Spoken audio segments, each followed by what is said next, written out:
첫 번째 발표를 하게 될 팀은 이현재 앤 컴퍼니의 팀이고요. 저는 모더레이터를 맡은 김혜리고, 저는 브랜드 스토리 개발 전문 회사인 필로스토리의 공동 대표이자 스토리 디렉터로 활동을 하고 있습니다. 네, 먼저 저희는 이 네 가지 순서로 진행을 하려고 하고요. 진행할 아티스트 분들을 먼저 소개를 하고 본격적으로 시작을 하도록 할게요. 먼저 이현재 연출님 간단하게 인사 부탁드리겠습니다. 네, 안녕하십니까. 글 쓰고 공연 만드는 이현재라고 합니다. 네, 반갑습니다. 그리고 한 분이 더 오셨어요. 그래서 혹시 성함 말씀 부탁드릴게요. 안녕하세요. 이현재 컴퍼니에서 배우와 보조작가를 맡고 있는 하재신입니다. 네, 저희가 이현재 컴퍼니라는 팀에 대해서 좀 여쭤보고 싶어요. 어떤 작업을 하는 팀인지 간단하게 말씀 부탁드리겠습니다. 네, 저희는 그 재생산과 신체적 연극이라는 이론을 개진하고 있는 팀이고요. 그 재생산과 신체적 연극을 통해서 거리 공연과 극장 공연을 하고 있습니다. 네, 계속해서 여러 작업을 통해서 주체 재생산이라는 개념에 대해서 얘기를 해주고 계세요. 그래서 그게 어떤 개념인지 굉장히 또 궁금하실 것 같아서 자세하게 이야기해 주실 수 있을까요? 네, 그 재생산이라는 개념은 말 그대로 다시 생산한다는 개념인데요. 이게 기존의 저희가 이제 극을 통해서 인물들이 드러내는 그 욕망들이 무의식과 어떻게 메커니즘을 가지고 그것들이 어떻게 드러나는지에 대한 어떤 변화들, 그래서 그 인물들이 극 속에서 어떤 사건들을 만나서 어떤 일들을 겪으면서 변해가는지, 그 극 속의 인물들이 어떻게 억압을 받았고 그 억압들이 어떻게 달라지면서 다시 생산을 하는지에 대해서 얘기를 하고 있습니다. 네, 그 억압이라는 키워드를 얘기를 해주셨고 주체가 어떻게 재생산이 되는지에 대해서도 얘기를 해주셨는데 실제로 이 억압이라는 게 좀 개념어다 보니까 저희가 실생활에서 이걸 어떻게 느껴야 할지 억압의 예시들이 무엇이 있을지 연출님의 생각도 궁금하고 재신 배우님도 같이 답변을 해주시면 좋을 것 같아요.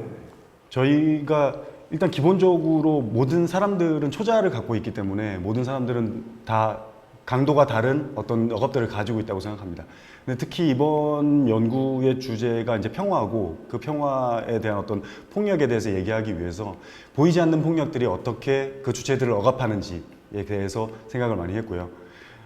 그래서 예를 들어서 어떤 가치들, 우리가 막연하게 어떻게 생각하고 있지만은 보이지 않는 어떤 가치들, 예를 들어서 뭐 자본 이데올로기라든지 하여튼 그런 어떤 가치들에서는 우리가 지켜야 되는 어떤 것들이 이 돈이 가치 있는 것이고 돈이 되지 않는 것들은 가치가 없는 것이다라는 인식들이 아주 밑바닥부터 깔려 있다고 생각을 하거든요.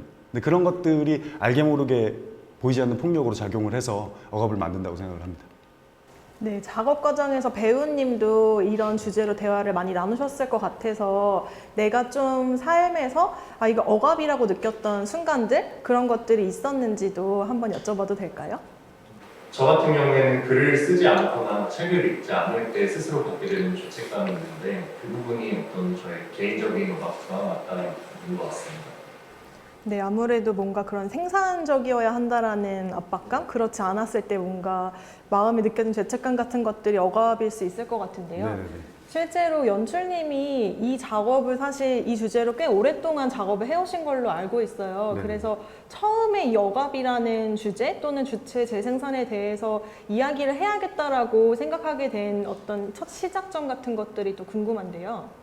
개인적으로 그 서양 철학사를 공부를 계속 해왔는데 서양 철학사에서 얘기하는 어떤 그 마지막 지점들이 사실은 결국에는 그 주체에서 벗어나지 못했기 때문에 지금 어떤 철학에 좀 약간 서양 철학의 한계점에 오지 않았나라고 그런 결론에 좀 도달을 했습니다. 그래서 그 주체라는 개념들 자체를 못 벗어나기 때문에 일어나는 일들이라고 생각을 하고 그러면 그 주체에서 벗어날 수 있는 방법은 뭐가 있을까라고 했을 때 동양 철학 쪽으로 눈을 돌렸더니 어떤 도라든지 아니면 열반의 개념이라든지 하여튼 그런 어떤 개념들에서 좀 힌트를 얻어와서 그래서 주체를 벗어날 수 있는 어떤 정확하게 주체를 벗어나는 어떤 실행들을 할 수 있는 그 지점들을 생각을 했을 때 그 초자에 대한 어떤 변형들 그리고 그 보이지 않는 폭력과 그런 것들이 만드는 억압들에서 벗어나는 것들 그래서 그것들을 벗어나는 것들이 주체에서 벗어나는 것이 아닌가라는 결론에 좀 다다르게 됐습니다.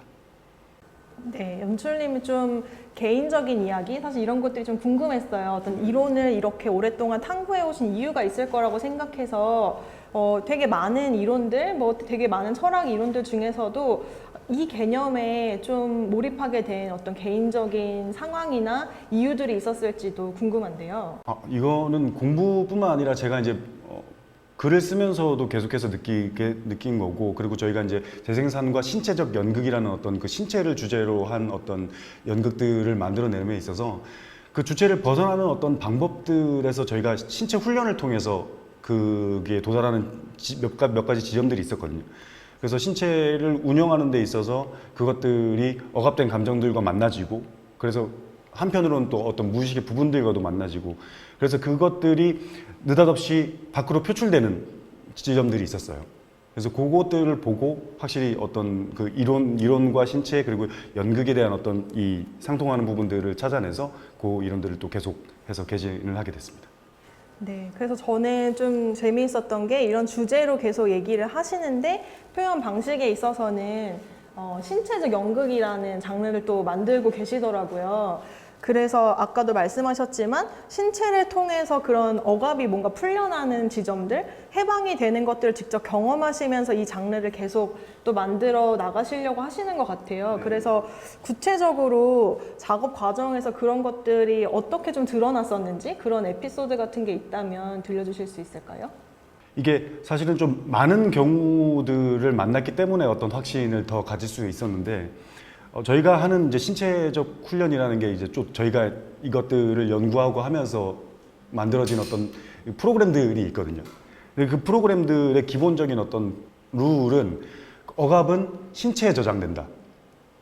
그래서 억압이 이제 무의식에 저장이 되는데 그 무의식 자체가 신체이고, 저는 그 무의식 자체가 좀 DNA라고 생각을 하기 때문에 그 신체들을 강도 이상으로 근육들을 사용했을 때 무의식의 한편들이 드러나서 그게 정확하게 어떤 이미지일 수도 있고 아니면 언어적인 것일 수도 있는데, 그것들이 드러나면서 자기도 모르게 이 억압되는 어떤 큰 좀 이렇게 디테일하진 않지만 좀 큰 감정들이 폭발하는 순간들을 많이 경험을 했어요. 그래서 누군가는 저희 차재신 배우도 신체 훈련을 하다가 갑자기 막 운다든지 아니면 그런 어떤 그런 순간들과 마주하게 되는 거죠. 그런 어떤 계속해서 그런 경우들을 계속 보게 되면서 조금 더 확신을 갖게 됐습니다.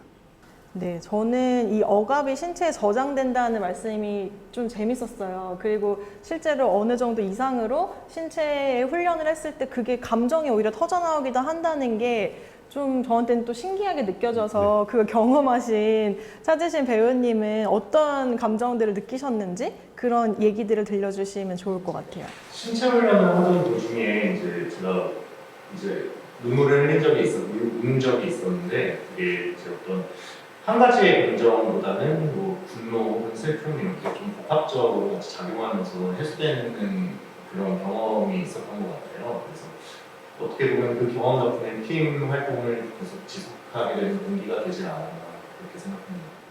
뭔가 그 언어할 수 없는 감정들이 분출된다는 게 이제 같이 만들고 계신 신체적 연극이란 장르의 또 매력이지 않을까 싶은데요. 실제로 이 작업들을 하시면서 창작자에게도 어떤 변화들이 일어났는지 그런 것들도 또 궁금해요. 왜냐하면 이런 억압들은 누구나 경험을 하고 있을 텐데 이런 방식을 통해서 그게 이제 발현이 된다면 관객의 입장에서도 보면서 굉장히 카타르시스가 있을 것 같고 창작하시는 입장에선 그걸 어떻게 어떤 변화들과 마주했는지 들려주실 수 있을까요? 글을 쓰고 공연을 만들고 이 공연을 만드는 과정들이 또 배우들과도 함께하고 다양한 어떤 직종의 사람들과 함께 하는데, 근데 그 과정들 속에서 계속 변해가는 것들을 스스로 느끼는 것 같아요.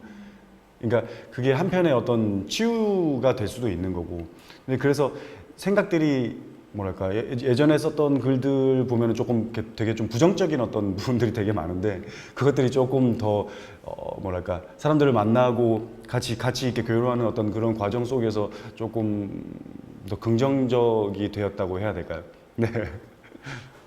네, 그런 변화들이 또 이제 작업에도 담기게 돼서 오늘 들려주실 얘기에도 그런 변화들이 아마 좀 언급이 될 것 같은데요.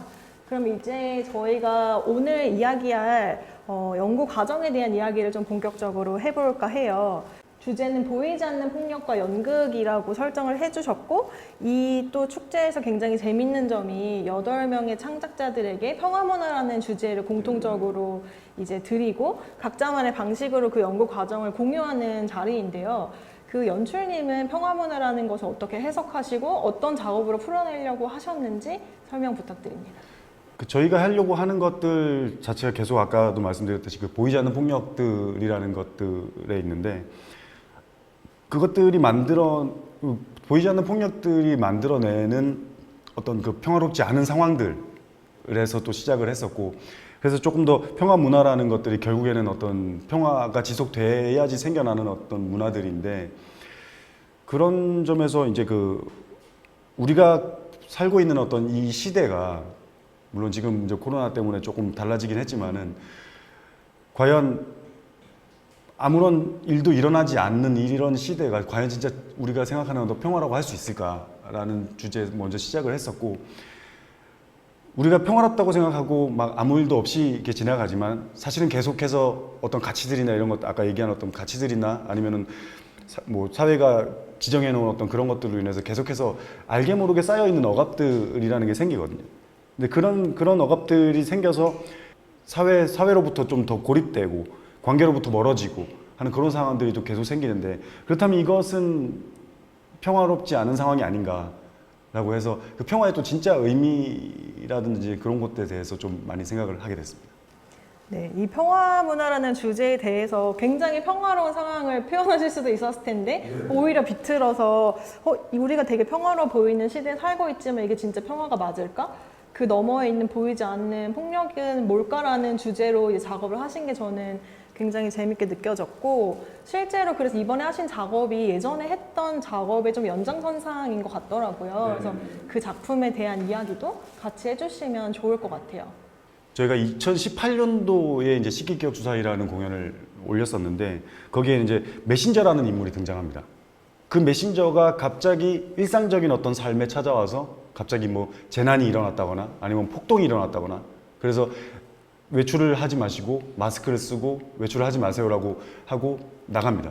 그러면 그런 상황들이 그 세계관 자체에서는 외부를 확인할 수가 없는 상황인데, 외부에서는 아무런 일도 일어나지 않는 것 같은데 이 사람이 이렇게 얘기를 하고 가니까 이걸 믿을 수도 없고 안 믿을 수도 없는 그런 상황에서 이 극 속의 인물들이 어떤 선택들을 하게 되는지에 대한 이야기를 했었는데, 근데 그런 부분이 지금 저희가 얘기하고 있는 그 보이지 않는 폭력과 평화의 부분과 많이 좀 맞닿아져 있는 부분들이 있어서 그것들을 좀 각색을 해가지고 이번에 그 영상을 좀 제작을 하게 됐습니다. 네, 이번에 작업을 하시면서 좀 특별히 더 많이 생각하게 됐다거나 더 많이 봤던 자료가 있다거나 이런 부분들이 있을지도 궁금한데요. 특별히 어떤 자료들을, 그러니까 폭력에 관한 책들을 좀 많이 봤던 것 같아요. 그래서 세계 폭력이라든지 아니면 그냥 폭력 자체라든지 인간 본성이라든지 이런 책들을 좀 많이 보면서 계속해서 드는 어떤 생각들은 그 보이지 않는 폭력들에 대한 생각들이었어요. 계속해서. 그리고 실제로 이 시기기억 주사위라는 작업을 이어서 하시다 보니까 조금씩 달라지는 부분들이 또 있었을 것 같아요. 몇 년 만에 하신 작업이었죠? 2018년도 했으니까 거의 2년 정도 만에 했는데, 그때 당시에는 이런 시대가 올 거라고 생각하지 못하고 사실은 그렇게 얘기를 했는데, 그 메신저라는 사람이 와가지고 사이렌이 울리면 마스크를 쓰시고 외출을 삼가해 주세요, 이런 말들을 계속 하고 나가는데, 그게 또 지금의 상황이랑 또 너무 잘 맞아지는 분들도 있고, 그렇다면은 그때 당시에는 그런 상황들이 닥쳤을 때 그 인물들이 어떤 선택을 해야 되는지에 대해서 조금 부정적인 어떤 생각들이었다면은, 지금 아까도 말씀드린 그 공연을 올리는 어떤 그 과정 속에서 조금 제가 변화했던 것들도 있고, 여러 가지 어떤 공부하는 것들 토대로 해서 지금 같은 경우에는 조금 더 이런 시대가 찾아왔으니까 이 시대 안에서 우리가 어떤 선택들을 해야 되는지를 또 생각을 하게 되고, 거기에서 조금 더 긍정적인 생각들로 변한 것 같아요. 왜냐하면 지금 어쨌든 우리가 살아가야 하는 선택들을 해야 될 수밖에 없는 상황이고, 그 선택들 안에서 어떤 것들이 최선일지를 계속해서 고민을 해야 되는 순간들이 뭐 진짜 갑자기 느닷없는 시대가 온 거잖아요. 그래서 그런 것들을 생각하면서 조금 더 결말이 좀 긍정적이 되긴 했는데, 근데 여기서 결말이 나오진 않습니다. 시간이 좀 길어져가지고 결말을 좀 자르긴 했는데, 네. 결말을 보고 싶으면 나중에 이현재 컴퍼니의 홈페이지에 가면 될까요? 네, 저희가 요거를 다시 이제 좀 만들어서 연말에 공연 말고 영상 제작을 조금 하려고 하니까 저희 유튜브 채널로 오시면 볼 수 있습니다. 네, 그래서 올해 이제 작업하신 내용을 좀 공연이 아닌 영상으로 풀어내셨어요. 그래서 지금 저희가 같이 영상을 볼 텐데 어떤 장면에 좀 초점을 두고 보여주실 예정이신가요? 이게 일상적인 삶을 살고 있는 사람 둘이 있는데 그 사람들이 되게 좀 억압받은 사람들입니다. 그래서 한 친구는 기억에 대한 어떤 억압이 있어서 계속해서 사실은 쓰는데 정말 기억해야 될 것들은 안 쓰고 계속해서 잊어버릴 수 있는 선택들을 계속 쓰게 되고요. 한 친구는 본인이 예전에 했던 어떤 선택의 결말에 대한 어떤 큰 트라우마 때문에 계속해서 어떤 선택들을 주사위를 굴려서 하는, 그래서 심지어 밥을 먹는지 안 먹는지도 주사위를 굴려서 선택을 해야 되는 그런 어떤 강박증을 가진 사람들의 이야기예요. 주로 그 친구들이 이 장면을 만나고 어떤 말들을 하는지에 좀 포인트를 두시고 보시면 좋을 것 같습니다. 네, 그러면 영상을 같이 볼까요? 네.